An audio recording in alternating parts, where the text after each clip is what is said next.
My grandfather, who was Chic Johnson of Olson and Johnson from Hells of Poppin fame, he bought a piece of property upstate New York, 60 miles from New York City, or as we would rather say, it's an hour and a half from the stage door at the Winter Garden Theater.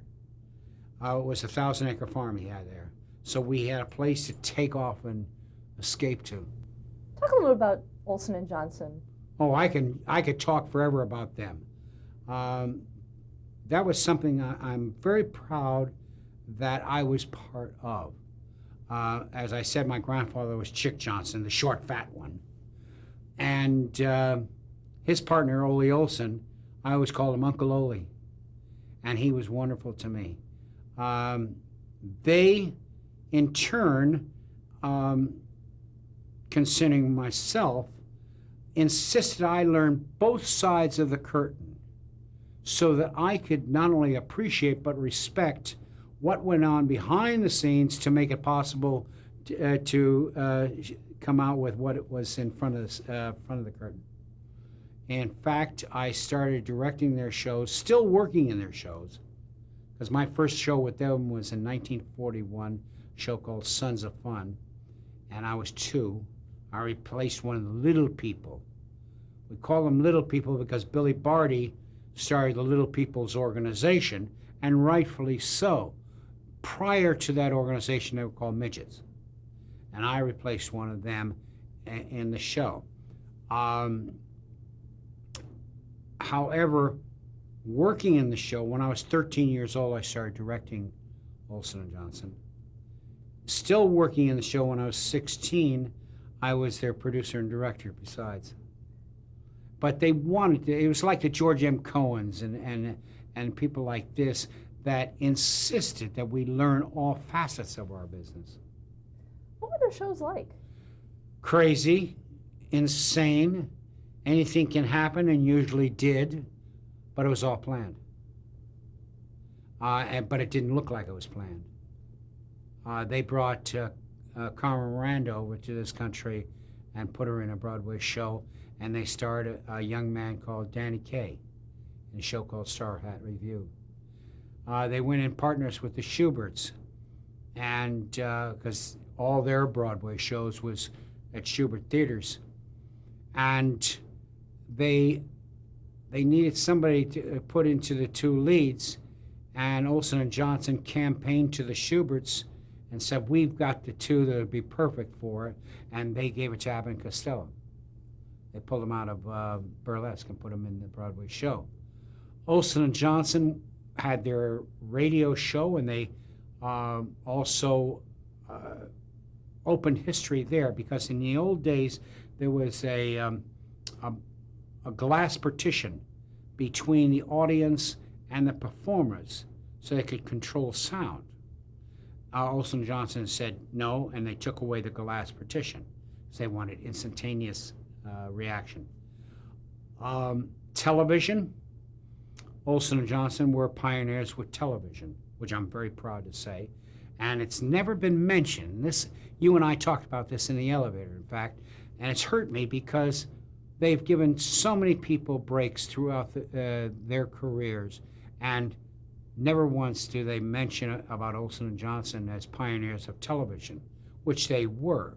The days of the kinescopes and flying the kiddies out to the coast so they could have them at the same time and things like this. They had a show called the Buick Fireball Fun for All show, and it was starring Olson and Johnson. And that was the same time that Milton Berle was doing the Texaco Star Theater. And Milton and Olson Johnson were very dear friends. Olson Johnson would go on to his show. He'd come on to theirs. It was great fun. And then they did Colgate Comedy Hour, the All-Star Review. There was so many wonderful shows. And then they brought this out on This Your Life show that they did. They did that the same year I got married. In fact, my wife appeared on that show.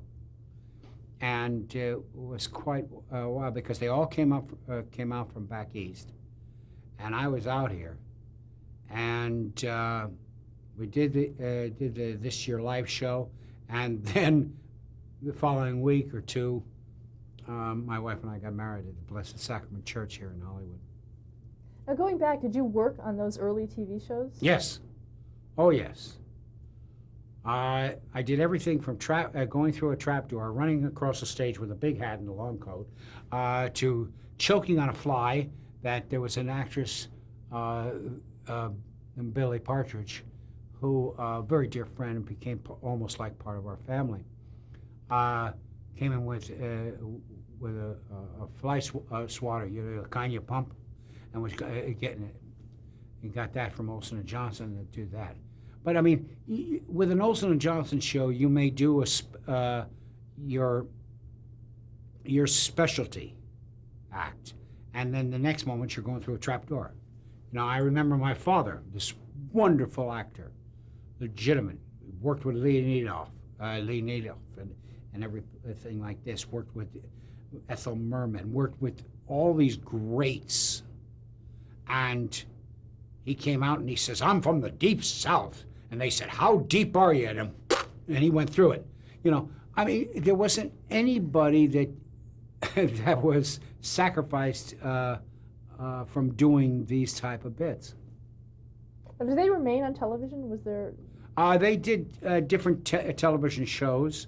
I remember they did To Tell the Truth, and I've Got a Secret. There were guests, of course. Many years later, out here, it's about 2 or 3 years, in fact, ago, I had the privilege of going on To Tell the Truth out here.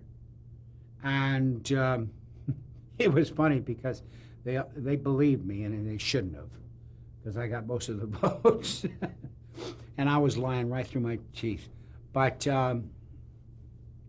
it was a kick because here Olson and Johnson had done that show originally back in New York.